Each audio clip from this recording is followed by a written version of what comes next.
I'm the Rap Critic. Let's talk about Fat Joe. Technically for the first time, since Lean Back was by Terror Squad, even though he just happened to be rapping on about 77% of it. Now, I want to correct a little mistake I made in that episode, because I had said that it was Big Pun who was the leader of the Terror Squad, and that when he died, the head of the group changed over to Fat Joe. But in actuality, it was Fat Joe that founded Terror Squad, and then Big Pun joined them later. Which is weird to me, because Big Pun is he's Mr. Rub your face off the earth and curse your family's children like Amityville and drill the nerve in your cavity filling. I mean, he always came off like the guy in charge. And, I mean, Fat Joe, he's not bad. I don't want you to think he sucks. It's just that when you're standing right next to a villain without remorse who's willing to out your boss forever and take all the cheddar like child support, you're gonna look like second in command, whoever you are. And in addition, it was kind of Big Pun who became more popular than him in such a short amount of time, with hits like Still Not a Player charting around 1998, and Fat Joe not really having a big hit until 2002 with this song, What's Love? And guess what? Both of them were Thugs Need Love 2 songs. Although, like I've always said, you can talk about anything as long as you make it interesting, and with Pun, he had that asshole rap personality down pat. The guy was so brash and upfront with his delivery, you couldn't help but like him. but your man can't do it like that. Work the middle, cause it's day too little. I'm not a player, I just fuck a lot. And that's what makes him likable to me. The over-the-topness of his lyricism made him enjoyable to listen to, as well as having outstanding rhyming abilities. And in addition, Pun was just more fun. I mean, for a guy that looked like this, he knew that he had to do something to compensate for his appearance. And so when making a love, okay, it's just a sex song. I mean, there's nothing lovey-dovey about this. I rip my prick through your hooters, I'm sick. You couldn't measure my dick with 6 rulers. But when making this kind of song, he never struck me as a person who took himself too seriously. Up the go downstairs, little brown hairs everywhere. You nasty twin. I don't care. However, with Fat Joe, well, like I said, he's not bad. He just came off like he was trying to fit in with the crowd and not stand out at all. I mean, for God's sakes, he had Ashanti singing the chorus, who was, at the time, the go-to Thugs Need Love singer for Ja Rule's songs. In fact, Got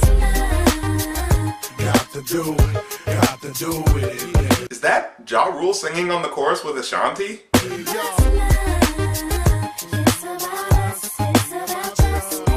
Well, he's not in the video, but that's obviously his voice. Jeez, Fat Joe, were you just trying to trick people into thinking this was a Ja Rule song? I mean, he doesn't have a verse anywhere in here, so what other purpose was he here for? Or maybe Ja Rule's presence was so ubiquitous around this time, the very essence of Ja Rule just started spilling over into other Thugs Need Love 2 songs. What's love? Gotta do it. Just keep recording. What's love? It should be about us, it should be about trust. Okay, we've wasted enough time. Is this song any good? Well, let's start off by looking at that chorus. Got to do it, baby. Okay, so this is an obvious homage to the Tina Turner song, What's Love Got to Do With It? It's physical, only logical. You must try to ignore that it means more than that. Oh, what's love got to do with it? And this song is about a woman trying to protect her feelings by devaluing the idea of love as nothing more than a chemical reaction to an arousing stimuli so that she can convince herself that it's meaningless. It's about someone who doesn't want to be hurt again, and it uses the verses to build up to the theme of the chorus. Okay, so what's the Fat Joe song about? Got to do it, baby. So they start the song with, What's love got to do with it? With what? What does love have to do with what? What are you referring to when you say it? What, was there something in the intro I missed? What did they say there? Got it.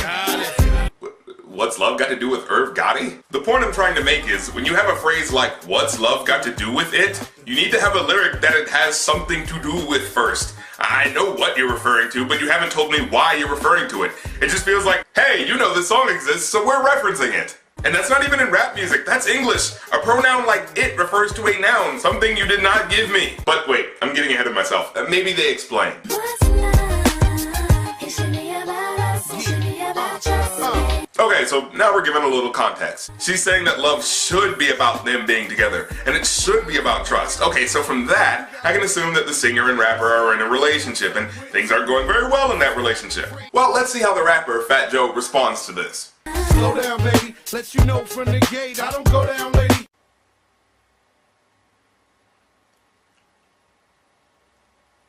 Well, Girl, you get me aroused. How you look in my eye. But you talk too much, man. You're ruining my high.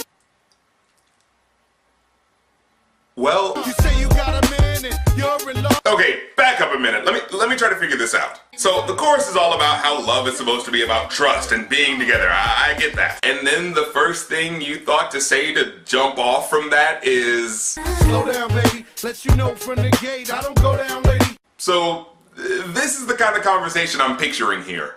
I love you, but I want to make sure our relationship is based on us trusting each other. I don't do oral sex. Okay, I don't think that directly relates to what I was talking about. Oh, you can trust that I won't do oral sex? This isn't gonna work out. And next you say, Girl, you get me aroused. How you look in my eye. But you talk too much, man. You're ruining my high. which is not exactly the most romantic follow-up to telling a girl you won't go down on her. You say you got a man and you're in love. Wait a minute. You're not the boyfriend? Who the hell are you? Are you the person that she's cheating on her boyfriend with? I guess that gives the chorus better context, because now it's like she's saying, I'm cheating on my boyfriend purely because I want to have sex with you, so what does love have anything to do with what we're doing? My question is, who said it did? If you're obviously only having a one-night stand with this guy and you have a freaking boyfriend back home, I'm pretty sure no one's under the assumption that love has anything to do with this, so why did you bring it up? That's like asking, what do cleaning products have to do with fishing?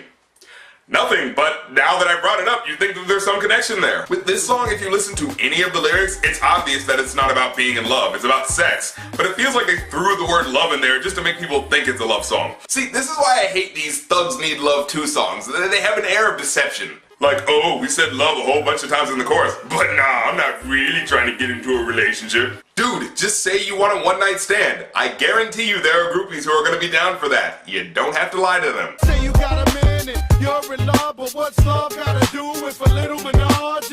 Nothing. Love has nothing inherently to do with a three-way. However, if you wanted to, you could go into how one of you may be confusing love for sex, or that someone is conflicted about how they feel about the other. But you never do that. Both of you seem pretty comfortable with what's going on. There's no ambiguity about what's happening here. There shouldn't be this many questions floating around. After the party, me and you could just slide for a few and she could come too. It's love. Wait, I thought we made it clear that there was no love involved in this situation. Why does the third person make it love? Is that, do you love the third person? Or whatever. Mommy, I know you got issues. You got a man, but you need to understand that you got something with you. You got something with you? Is he telling her to go back to her boyfriend? Because it sounds like he's saying, hey girl, you've got a man, but you need to understand that you've got something there. You've got love and a caring relationship, even though it's not perfect. That'd be interesting. Judging from the rest of the song, that's probably not what he means. But that last line is just so vague, I have no idea what he's talking about. She's got something with her? I don't know, what does that mean? Does she have a meatball sub that she didn't finish? I mean, you are Fat Joe, so maybe it's that can't be it. That can't be what he's talking about. He's probably just using a vague term to talk about how hot she is. Ass is fat, frame is little. I thought so. Tattoo in your chest with his name in the middle. Why would you bring that up? Do you, get a kick out of knowing the name of the person she's cheating on? I'm not a hater, I just crush a lot. Oh, okay, so he's not being malicious. He doesn't hate the guy that this girl is cheating on. He just really likes hitting on girls. Although I think it's kind of funny that he used the edited version of the phrase from the Big Pun song, Still Not a Player. I'm not a player, I just crush a lot. Because in both cases, I'm pretty sure the edit was intended to mean that he gets easily smitten with a lot of chicks, he develops a crush on them. However, when I first heard the edited version, I'll just say that the verb crushing doesn't exactly lend itself to a positive image when describing the sexual exploits of overweight men. I'm hoping the girls were on top is what I'm trying to say. Not my fault that they love the kid. Might be the chain or the whip, I don't know what it is. You don't know what it is? You just can't figure out why women would possibly be attracted to a popular rapper who brags about popping bottles and driving fancy cars, and your deductive reasoning led you to believe that these women were purely attracted to your necklace? Well, gee, Fat Joe, I hate to burst your bubble, but all of these women were attracted to you purely because of your winning personality. Women just can't get enough of the fact that you tell them they talk too much, and they swoon and sigh over your complete refusal to reciprocate oral sex. It's because you're just such a great guy. You came in with the heart to cheat, so you need to sing the song with me. Yep, you already made the choice to ruin the trust in your relationship. Don't be shy now just because you wrote a song about it. She wants the Don Joey's crack on top of her? Like his butt? I didn't know you were into that, Ashanti. No, wait, I'm sorry. Apparently one of Fat Joe's aliases is Joey Crack, which I'm guessing is his drug dealer name. Wait, no, that doesn't make any sense. Drug dealers usually use code names that don't directly allude to drugs. No respectable drug kingpin would name himself Mikey the Illegal Drug Dealer. It kinda ruins the point of having a code name. So, no, I'm not convinced. This line is totally about Fat Joe sitting on Ashanti. Don't want your snacks, just break my back. You know, I don't think her light, airy voice is matching the topic that she's talking about. She's singing as if she's talking about something innocent, like, I don't want your cash, just hold my hand. When she's actually singing something along the lines of, I don't want any money, just rupture my spinal cord. But hey, maybe she's into that sort of thing. Maybe she just really likes having her body squashed by obese men. I mean, listen to these lyrics again, and then try not imagining that there's a fat guy across the room about to belly flop Ashanti. Come on and put it on. I'ma put it on you, girl. I'ma put it on you, girl. Okay, that's about enough of that. Overall, I give this song a 2.5 out of 5. The beat's fun, and admittedly the chorus is enjoyable enough to sing along to, but it all falls apart as soon as you start to look into the construction of the lyrics. Fat Joe, while not terrible, seems to just lack the energy and personality it takes to make this type of song forgivable. So I'm just left with yet another bland character who has sex with someone else's girlfriend. And when you don't do anything to liven it up, fellas, it gets kinda old. Well, I'm the rap critic. I analyze the rhymes because no one else does. I hear it all the time, LB ain't on the same shit. So innovative, y'all the next best thing since whatever. I just laugh with it, cause today's fan is tomorrow's rap critic.